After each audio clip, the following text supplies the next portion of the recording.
Hey, RetconRaider here, and welcome back to episode 76. We're diving right in today as we take on our second group of necrosavants.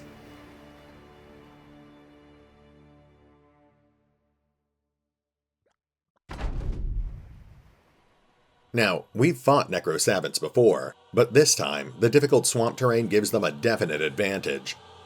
All this muck will slow down our movement and exhaust our men, but the necrosavants can just ignore that with their teleportation.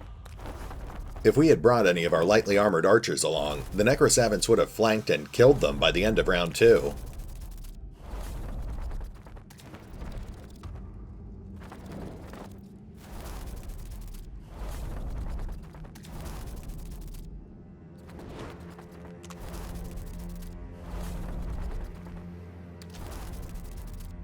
Because we don't have any particularly vulnerable units on the field, the necrosavants aren't really following any discernible strategy right now. They're just spreading themselves thin all around our formation.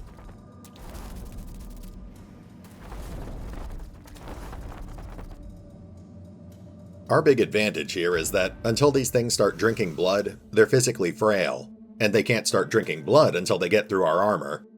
That should hopefully give us plenty of time to cut them down.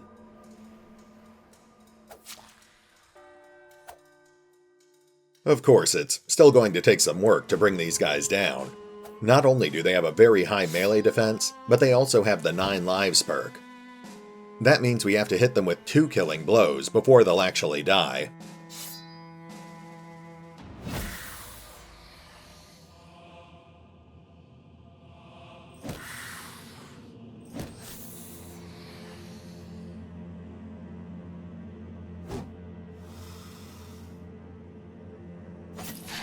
There we go.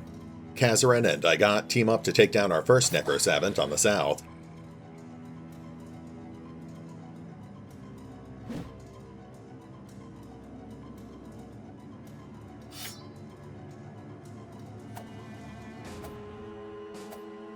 Unfortunately, the rest of the raiders are having a hard time landing any hits.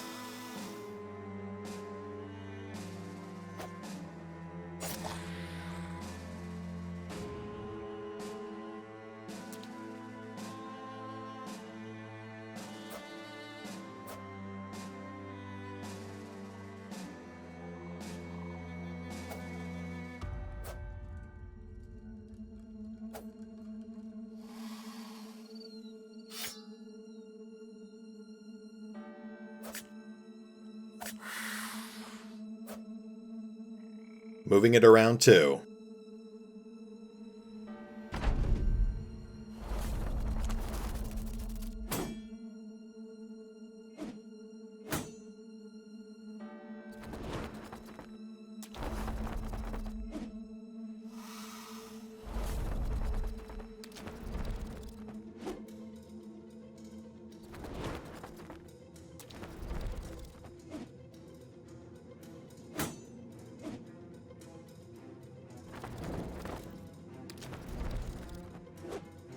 So far so good.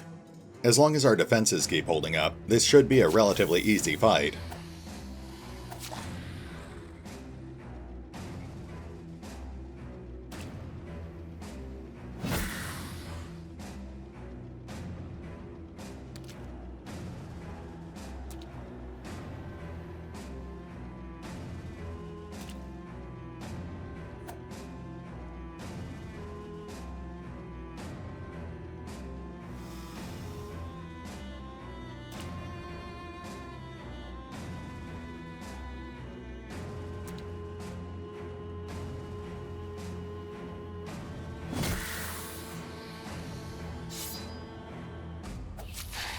Igot just took out our second necrosavant.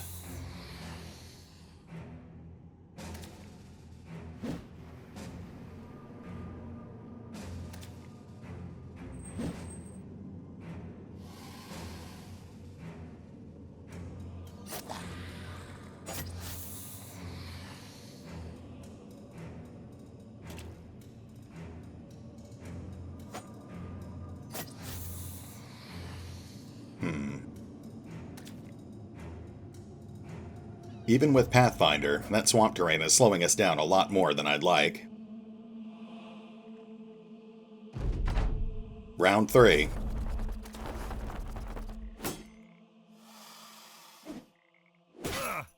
Casorin just took a hit, but it all went to his armor.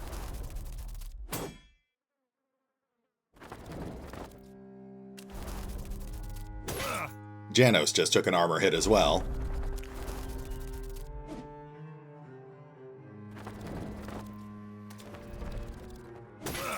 There's another hit on Casorin.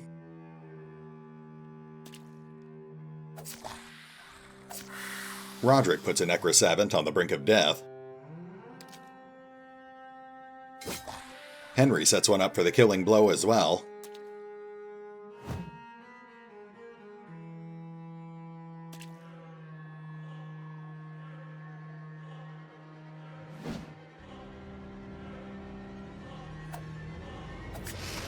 Belfontan kills Necrosavant number 3.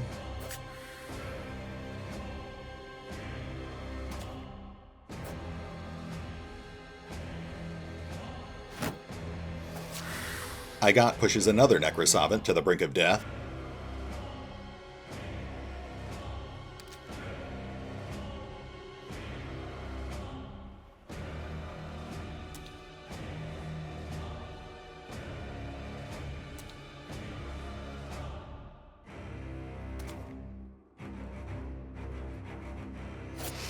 Casorin finishes off Necrosavant number 4, then sets another one up for a fatal blow.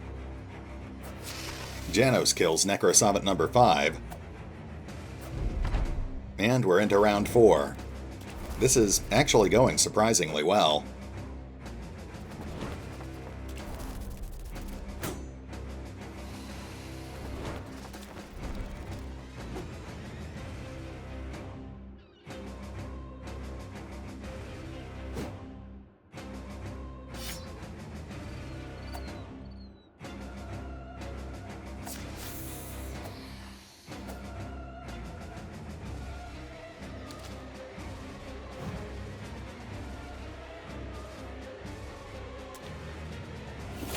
Vlad takes out Vampire number 6. Just 2 more to go.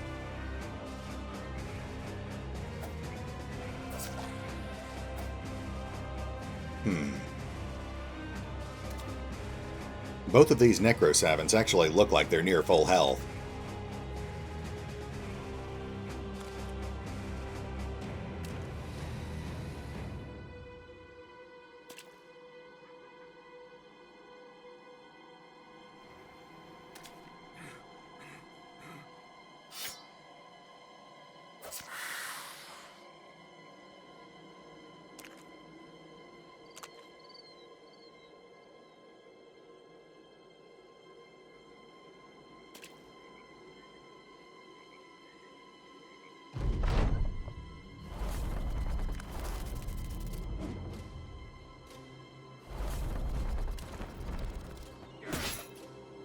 Yeah, these last 2 Necrosavants are definitely going to be annoying. They're deliberately kiting us at this point.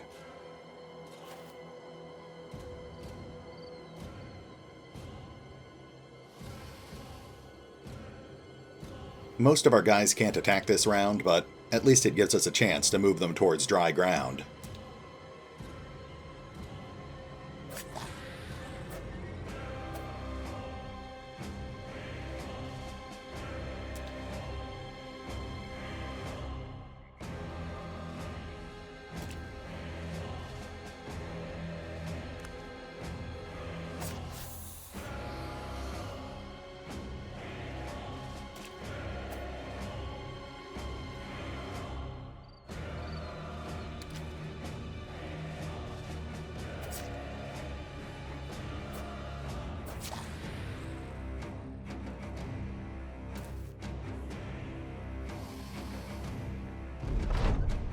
Round 6. These guys are definitely dragging the fight out, but we're making steady progress. This should all be over in another round or 2.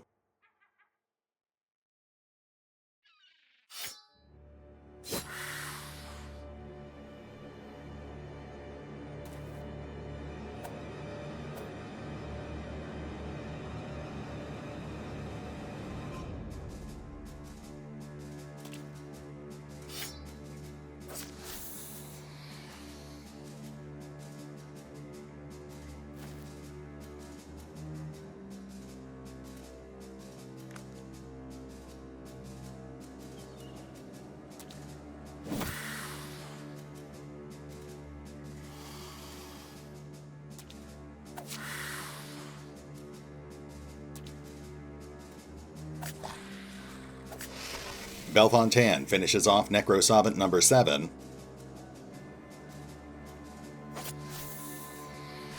And Casorin takes down Necrosavant number 8. Nicely done, Raiders.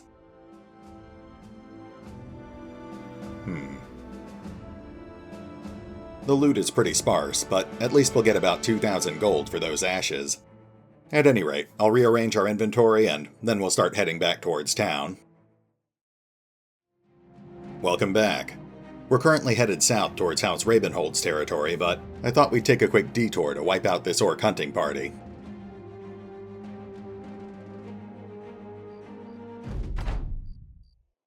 We're only up against Orc Young and Orc Berserkers, so this should be an easy fight.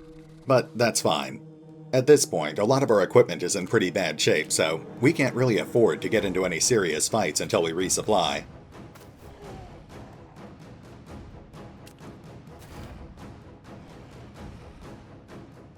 Let's have the raiders pull back onto this little island here. That way the orcs will have to wade through the swamp if they want to get to us.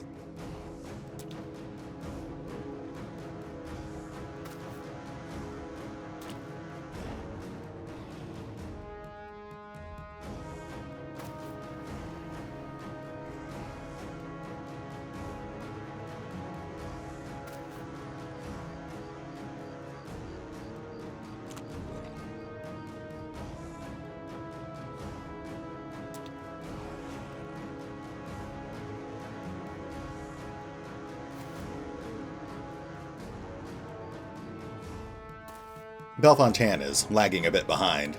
At this point, I think he's actually the only raider who doesn't have the Pathfinder perk yet.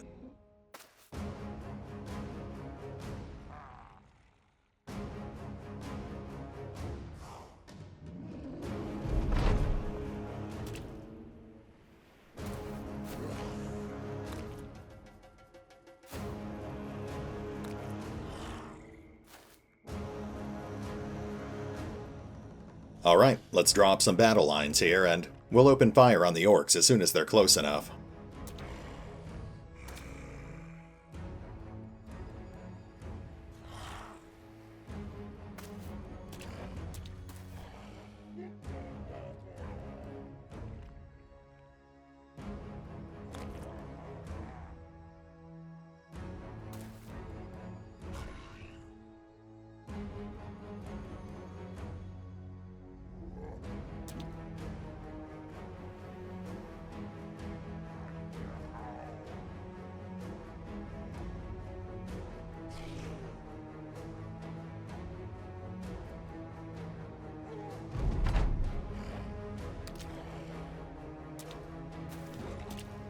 There we go.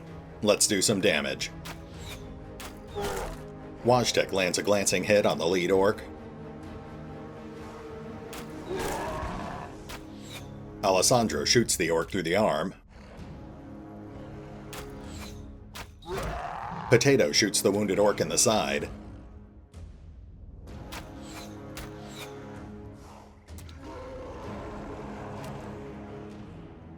The rest of the raiders hold position, waiting for targets to present themselves.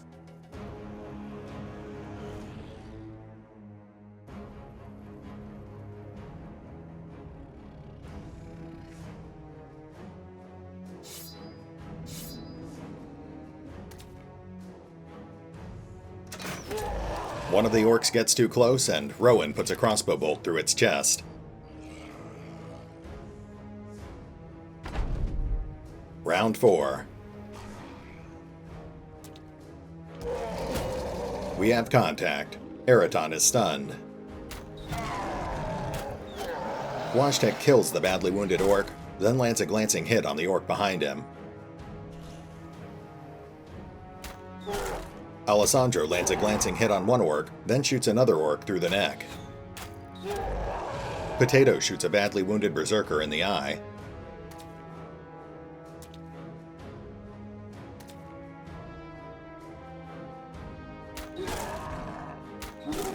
Mark kills the one-eyed berserker.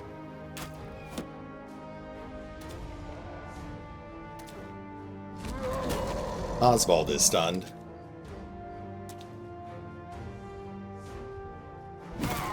Woe hacks off an orc's ear with his billhook.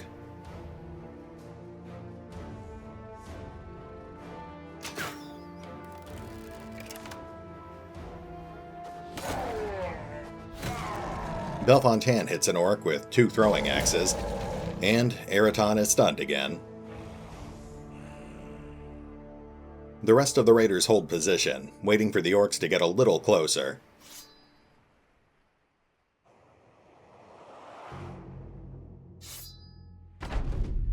Round 5.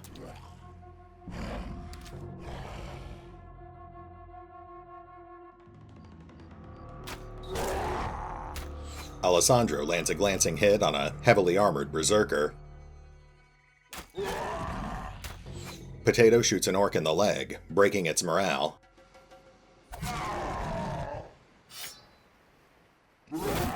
Oswald plunges his blade through 2 orcs. Wojtek kills the bleeding orc, then shoots a berserker through the chest and shoulder. Unfortunately, the orcs are still putting up a fight. Both Casorin and Daigot have been stunned. Rowan shoots down a badly wounded berserker, then shoots another orc in the side. Woe just got stunned.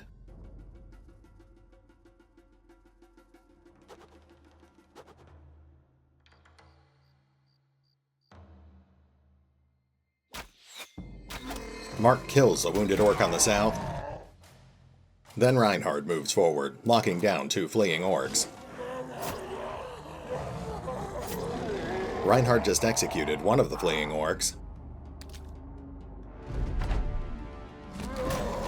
Eraton is stunned yet again, but at this point we've basically won the fight. Daigot breaks an orc's morale, then guts him with his great axe.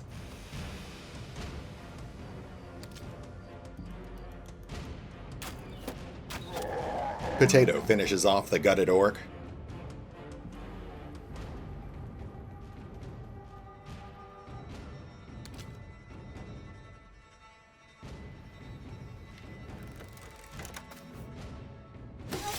Ooh. Casorin takes a bleeding wound, but nothing to worry about just yet.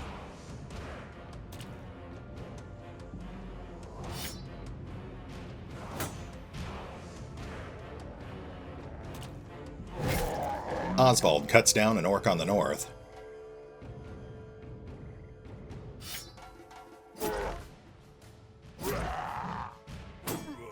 Casorin retaliates by stabbing the orc through the arm and chest.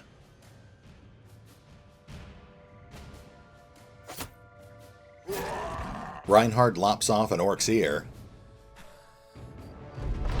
And we might as well stick around and finish them off.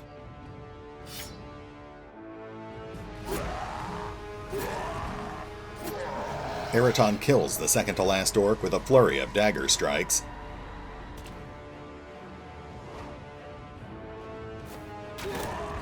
Alessandro lands a glancing hit on the final orc, and Woe finishes it off. Looks like Belfontan just hit level 10. We also got the usual assortment of orc weapons and supplies. I'll dig through it real quick, then we'll keep heading south. The men are scattered across the battlefield, still breathing heavily after a hard fight. As you survey the ground, so do Reinhard the Survivor and Eraton the Merciless scour it for valuables. We advance, they retreat. We fall back, they harry us. Fire a volley of arrows and they take cover. A shield wall is pricked through with poisoned blades, and at a charge they scatter like bugs. Those damn things they fling at you will fly through my dreams in nights to come. Eraton the Merciless pokes a dead goblin with his weapon, and satisfied that he is very much dead indeed, knees down to take a closer look at its belongings. But the more bitter the fight, the sweeter the victory. He stands up and meets Reinhard the Survivor's gaze. The more bitter the fight, the more alive I feel. Come on. They slowly continue on to join up with the rest of the men, stopping here and there to look for things worth a crown or two when next the company makes its way to a city. That's another ambition under our belt.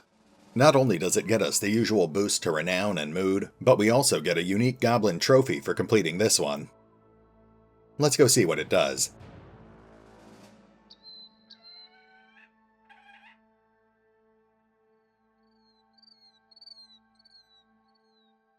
This necklace of goblin ears declares the one wearing it a veteran of many battles against the Green Menace, and not one to fall to their dirty little tricks anymore.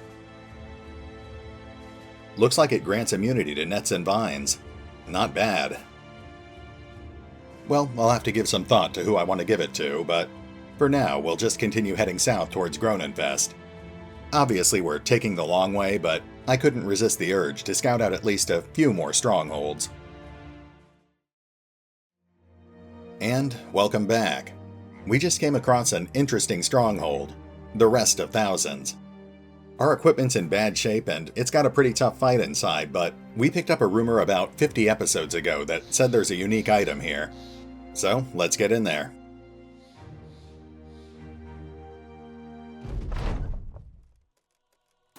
Once again, we've come into this fight with nothing but our most heavily armed and armored warriors. Unfortunately, with necrosavants on the field, our archers would just be too vulnerable.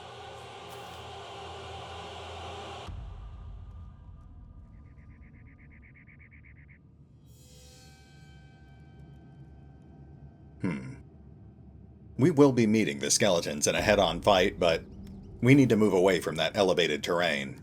Otherwise, their pole armors will use it against us.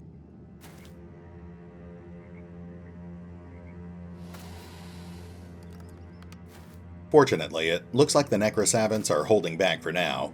That gives us time to rearrange our line.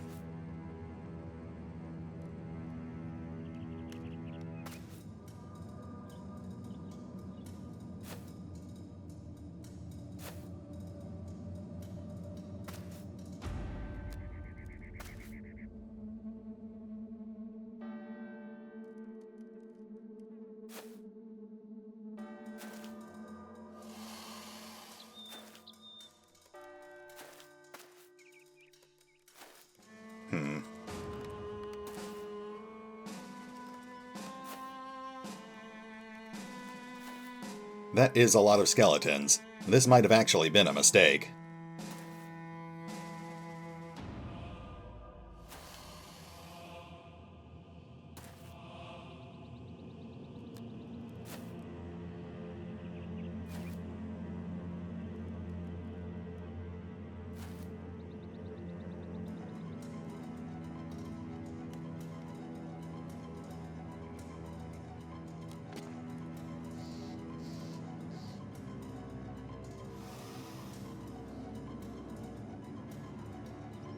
Alright, moving it around too.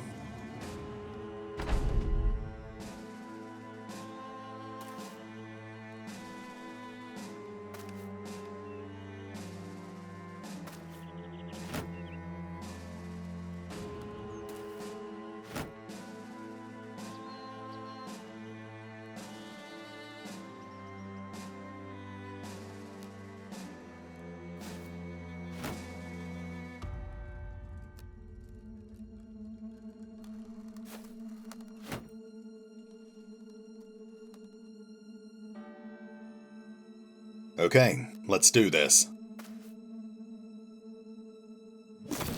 Vlad starts us off, decapitating one of the weaker skeletons.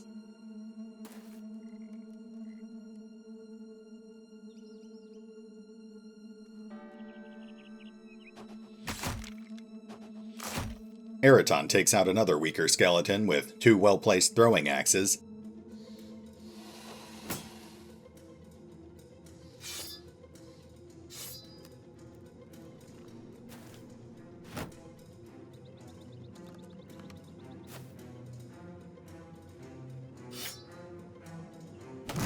Rondus leaps forward, crushing a third skeleton before falling back to the safety of our line. Reinhardt repels a legionnaire on the north. Then Janos moves up to engage with another.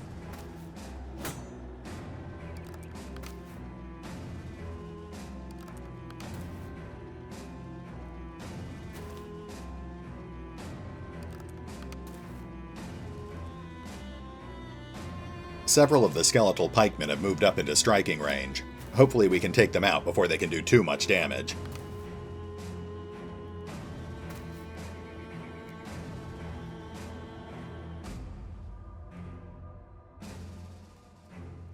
Roderick boldly leads the charge, readying his greatsword and wading into battle.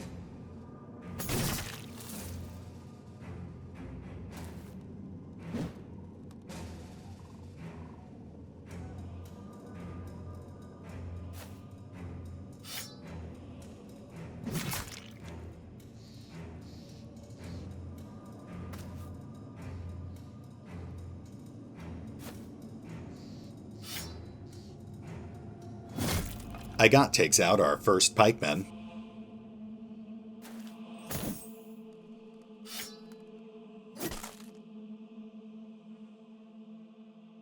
Reinhardt and Casorin hold position, ready to ward off legionnaires. Round 3. The necrosavants have finally shown up.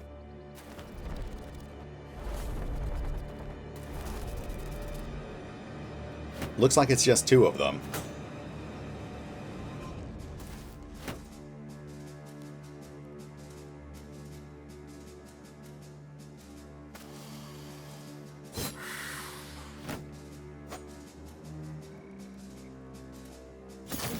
Woe takes out a second pikeman.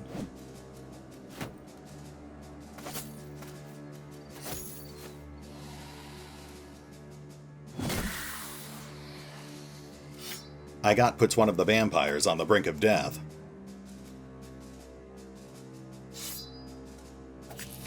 And Roderick finishes it off. Then he takes out a third pikeman as well. Nicely done.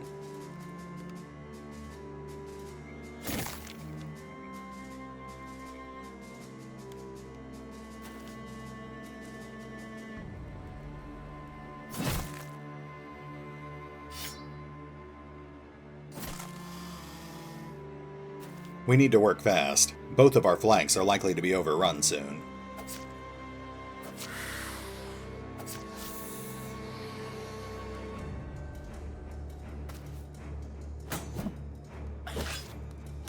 Janos takes a very light hit.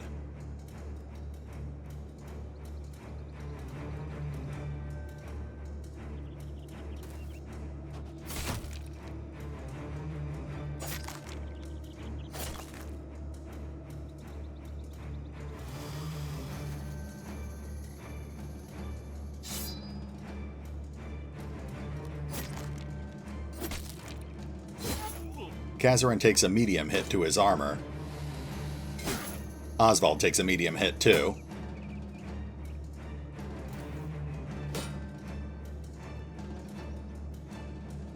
Janos holds the north with his great hammer, crushing one of the lighter skeletons.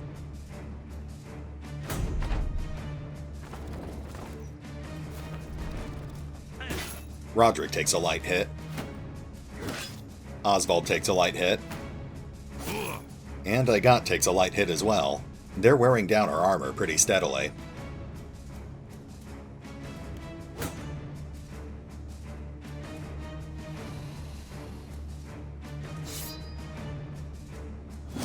Igot crushes a legionnaire, then moves up to engage 2 more.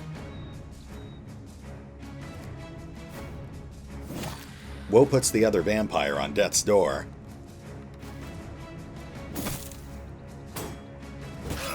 Casorin takes another hit.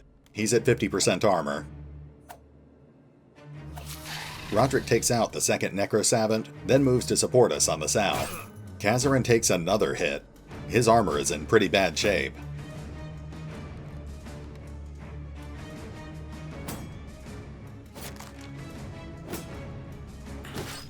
Janos takes a light hit on the north. Oswald takes out the last of the weaker skeletons, then moves to support us on the north.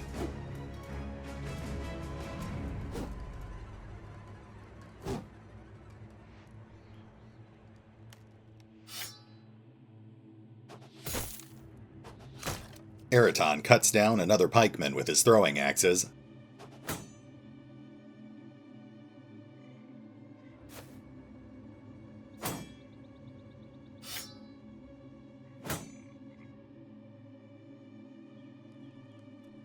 Rondas takes a moment to consider his options.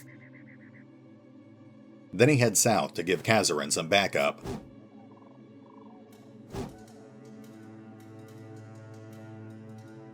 Casorin's armor is getting pretty thin, but he hasn't actually been wounded yet. He'll keep fighting for now.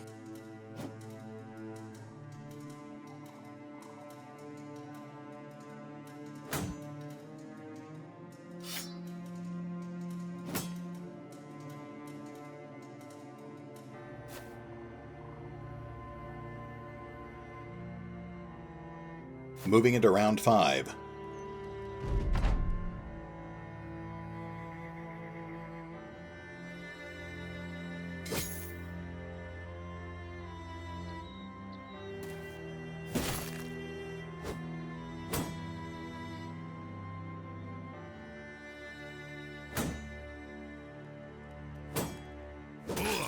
Casorin's armor is almost completely gone.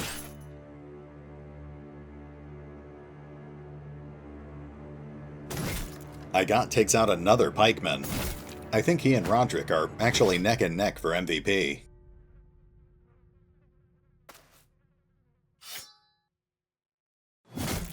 Speaking of which, Roderick just took out another legionary.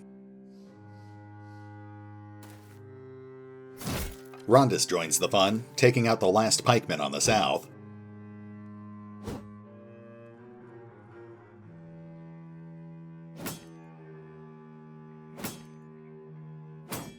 Unfortunately, it looks like our raiders on the north aren't having nearly as much luck.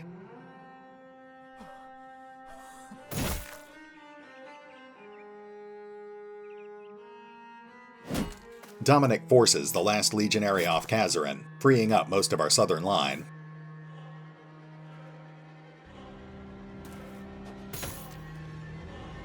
Casorin's actually still in decent fighting shape. I just don't want to get too careless with him.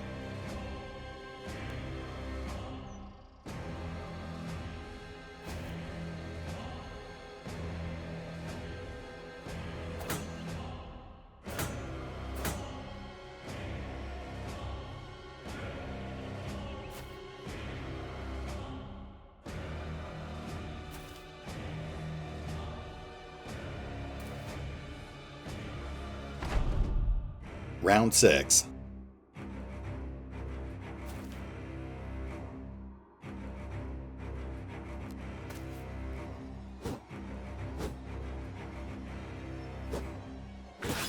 Janos takes a light hit.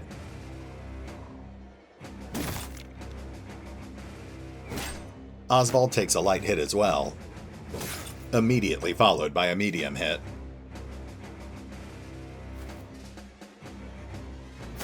Rondus finishes off the last foe on the south, freeing up the rest of the raiders to start heading north.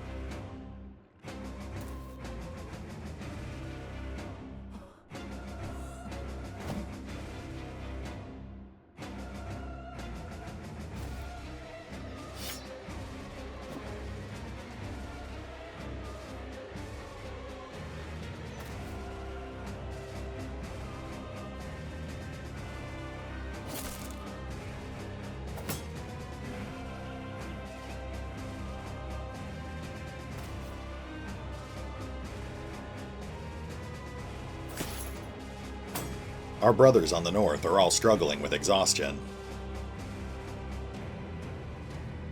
Moving into round 7. Henry finally takes out a legionnaire on the north. And Woe immediately follows up by taking out a pikeman as well.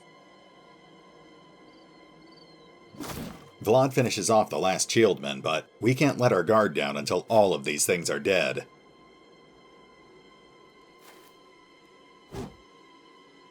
The rest of the raiders start converging on the final foe.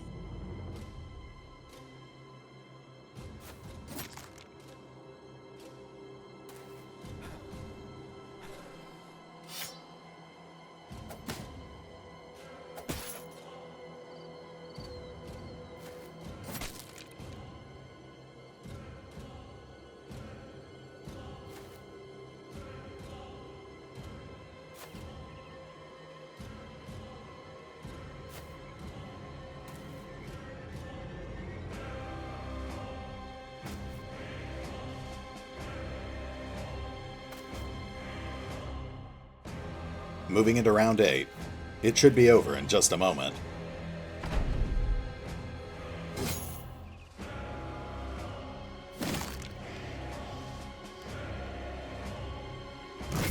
There we go. I got steals the last kill, finally bringing this battle to an end. Reinhardt hits level 15. It also looks like Roderick and Igot get to share the glory on this battle. They're both tied for MVP at 4 kills apiece. Looks like we got more treasure and supplies, but that's the real prize. Masterwork coat of the Lindworm. The sturdy scales of a fierce lindworm sewn atop a heavy chainmail. Not only is it a trophy to a great hunter, but it also deflects the fiercest of blows, and the shimmering scales remain untouched by any lindworm blood. Wow. I would have liked to find more unique items, but I think that armor actually justifies the entire trip. I'll poke through the rest of this garbage off screen and we'll pick up here next time. Hey, RetconRaider here. Thank goodness we finally found something worth using. I was beginning to worry that this whole expedition was just going to be a glorified loot run, with nothing more than some gold and experience to show for it. I mean, don't get me wrong, gold and XP are always welcome, but there's just something more gratifying about finding a really nice piece of equipment. In this case, the Lindworm armor is actually the second strongest suit of body armor that we've ever seen, next to the legendary plate mail that Janos is wearing. It's a unique set of heavy scale mail, with a slightly higher armor rating and slightly lower fatigue cost. That makes it ideal for one of our flank guards, which means that it will most likely end up going to Casorin. Next time, we'll continue heading back towards House Ravenholt's territory. I would like to pick a few more fights, but at this point I think we've probably pushed our luck far enough. We should really just focus on getting the raiders resupplied and spending a few days getting our weapons and armor back into optimal condition. After that, I think it's time to go back to doing some general contract work. Like I said last time, I want to make sure that we maintain our reputation and alliances, but it also gives us a good excuse to go on a bit of a shopping spree. We've got more gold than we know what to do with, so if we're lucky, maybe we can find a few more legendary items to buy. But for now, this is RetconRaider, signing off. Thanks for watching. Oh, and remember, although I do love playing Battle Brothers, you can find out more about the game by visiting the official website or the FanRun wiki. Links are in the description.